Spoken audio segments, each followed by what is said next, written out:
Chapter 9. A Frantic Search. As Nancy gazed about the deserted room, she felt weak. Where was her sick father? I never should have left him alone, not even for a moment, she blamed herself. Badly frightened and trying to decide what to do next, Nancy moved over to the window. Chancing to glance down into the courtyard, she was astonished to see a young man pacing slowly back and forth on the grassy plot. Ned! Her first impulse was to call out, but she thought better of this, and merely rapped on the window pane. Hearing her, Ned glanced upward. Nancy put her fingers to her lips and motioned for him to come up. "Be right with you," he silently formed the words, and noted the exact location of the room. Nancy waited anxiously at the door for Ned. Several minutes elapsed. Then she heard footsteps in the hallway and angry voices. "Now listen," argued a man who the girl guessed was the hotel clerk. "Haven't you made enough disturbance around here? If you start pounding on doors again, I'll have you thrown out. Understand? Someone I'm looking for is in this hotel. I intend to find her." At that moment, Nancy opened the door, and Ned rushed forward. "Nancy, have you found your father?" Nearly in tears, Nancy told him what had happened. The callous Mr. Slocum listened coldly and openly displayed annoyance as she suggested that Mr. Drew might have wandered into an unoccupied room. "Very unlikely," he tried to dismiss the matter. "In any case, it's not our responsibility." "You have a responsibility in helping me find my father, who is ill," Nancy corrected him, her eyes flashing. "How many vacant rooms are on this floor?" "I don't know without looking at the register." "Are vacant rooms always kept locked?" "They should be." "But are they?" Nancy persisted. "Not always." "Then my father easily could have wandered into one of them. We must search for him." "There is no sense in it," argued Slocum angrily. "Perhaps you prefer to have the police do the investigating," Ned cut in coldly. The reference to police brought speedy results, although the hotel clerk muttered beneath his breath. Terming Ned a nuisance, he quickly produced his keys. Beginning with the room directly across the hall, he tapped on doors and opened one after another. Dust stood thick on the furniture, and beds had been stripped of linen. "You see, it's a waste of time," Slocum grumbled. "Nobody here." Nancy paid no heed. She had been examining faint footprints in the hall and now paused before a door at the end of the corridor. "Is this room occupied?" she asked. The clerk could not remember. Without waiting, Nancy tried the door and found it unlocked. The room was dark, with curtains drawn at the windows. On the bed lay a man fully dressed and sound asleep. "He's probably been working all night and is sleeping late. You'd better watch out," Slocum said nastily. But Nancy had recognized her father. With a cry of relief, she darted to his side. Her first attempts to awaken Mr. Drew brought no results. Ned turned on a light. "Your father acts as if he'd been drugged," he observed. Then he spied the overnight bag which stood by the door. "Wonder if all your father's things are in his bag?" "I don't know," Nancy replied, "and there are several other things I don't know, too."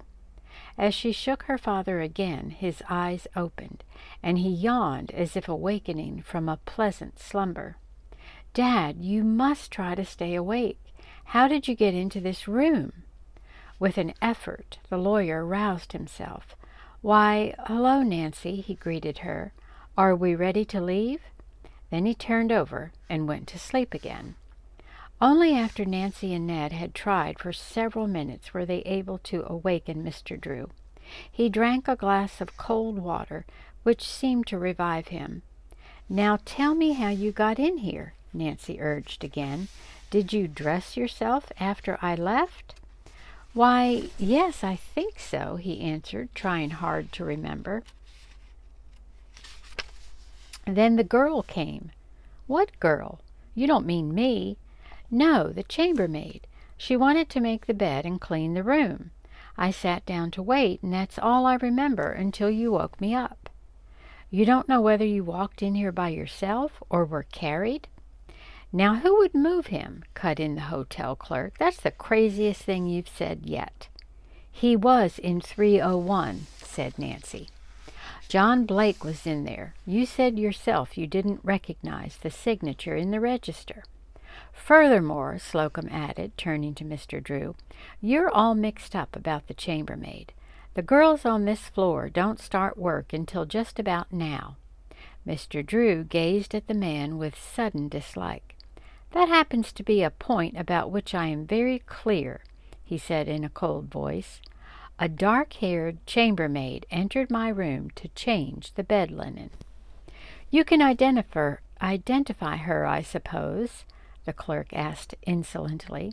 I can if I see her again. How many girls work here as maids? 4 come on duty at this hour. 3 others work the night shift, but they're not here yet. Send the girls to me, please. I should like to ask them a few questions.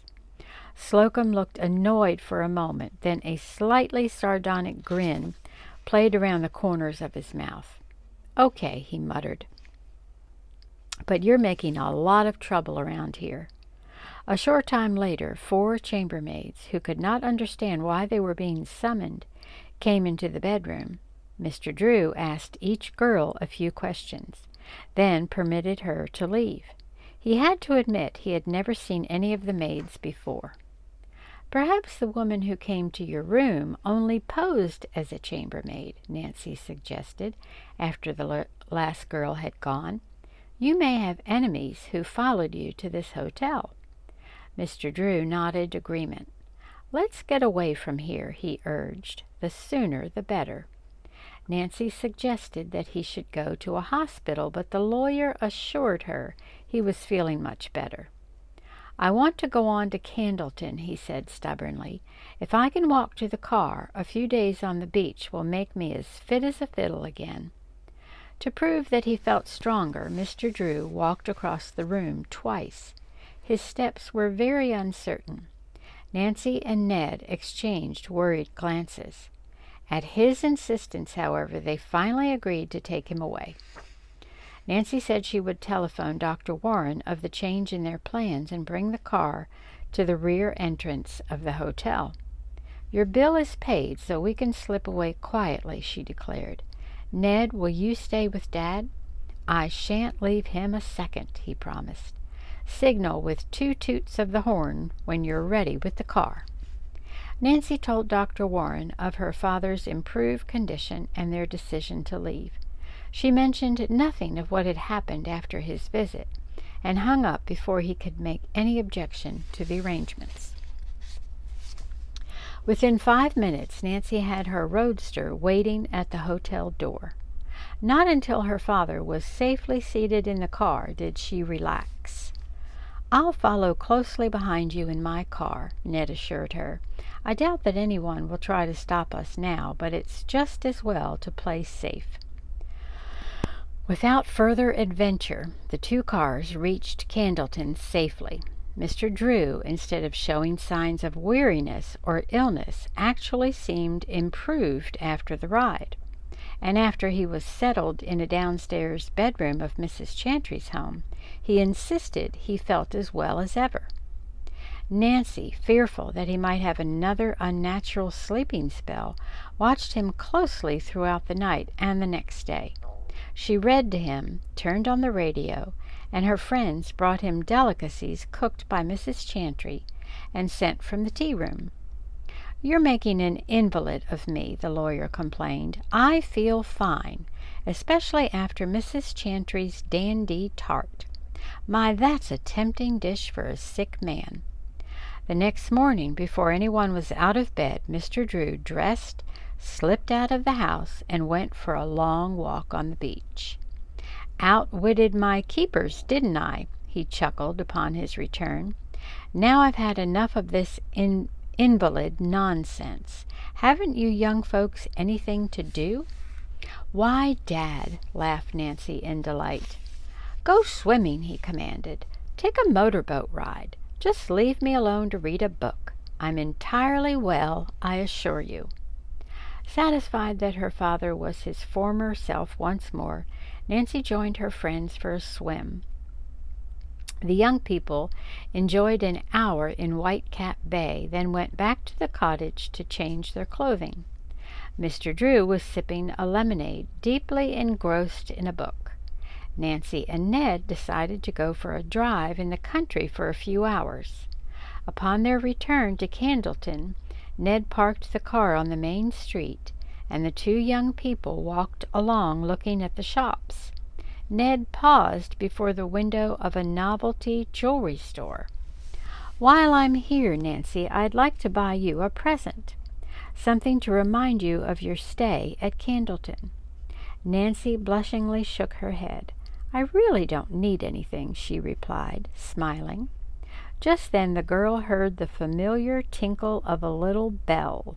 She turned her head quickly. Madame and her attractive cosmetic pushcart were coming up the street. "Say, there's something," Ned exclaimed, mistaking Nancy's intent scrutiny of the woman for an interest in her products. "Perfume and cosmetics. How about a pretty compact and some perfume?" "I've seen these things before," replied Nancy, keeping her voice low. "Ned, they're very expensive and I believe not much good. I don't want anything that woman has for sale. Thank you just the same." Ned could not hide his disappointment. Glancing at the cart, he observed Madame with renewed interest. Her dark-skinned face was shaded by an elaborate flowered hat. "Say, who is she?" he inquired. "I've seen her before somewhere, but I don't recall her pushing a fancy cart." "We might ask her where you met her," Nancy teased. Madame, who was now opposite them, did not seem to recognize either the young man or the girl. She quickly pushed her cart past the couple and hurried down the street. Or was she only pretending not to know them? "Maybe you're acquainted with her friend?" Ned questioned Nancy suddenly, his eyes twinkling. A stocky man had emerged from the shadow of a nearby doorway and joined the woman at the next corner. Both glanced back toward the young people. "No, I never saw him before," Nancy replied, but she knew she would not forget his face. It was cruel and calculating. The stranger made no attempt to buy any of the French woman's cosmetics or perfumes. Apparently they were well acquainted, for they conversed freely. The man gestured angrily, and Ned and Nancy guessed he was trying to force the woman to agree to something against her will. Once Madame pointed toward the young couple. Wrathfully the man pulled down her arm. "What do you make of it?" Ned asked curiously. Nancy had no answer. Even as he spoke, Madame and her companion hurriedly walked away together, disappearing in the direction of the beach. Until next time.